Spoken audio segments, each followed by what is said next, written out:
Hello everyone, আসসালামু আলাইকুম। সবাই কেমন আছেন? হিমালয় কন্যা নামে পরিচিত বাংলাদেশের সর্ব উত্তরের জেলা পঞ্চগড়।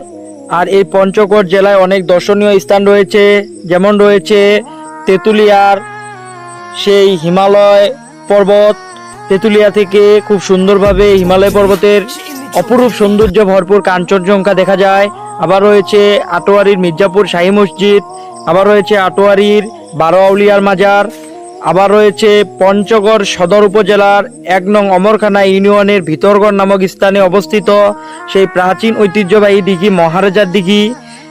এই মহারাজার দিঘি থেকে হাফ কিলো রাস্তা এগিয়ে আসলেই দেখতে পারবেন পঞ্চগড়ের শেষ সীমান্ত, যেখানে রয়েছে পঞ্চগড়ের সবচেয়ে বড় চা বাগান।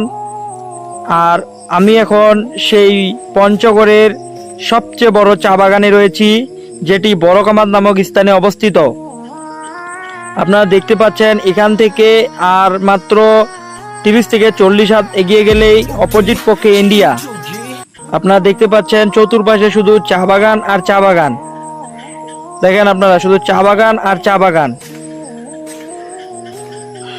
পঞ্চগড় সদর উপজেলার 1 নং অমরখানা ইউনিয়নের বড়কামার নামক স্থানে পঞ্চগড়ের শেষ সীমান্তে সবচেয়ে বড় চা বাগান। এই চা বাগানের উপরে আপনারা যে দেখতে পাচ্ছেন উঁচা স্থানে যে চা বাগানটি রয়েছে, এটি হচ্ছে বাংলাদেশ ভারত সীমানার মধ্যবর্তী স্থান।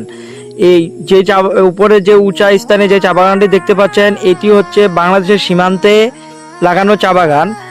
ঠিক অপোজিট পক্ষে রয়েছে ভারত সীমানা।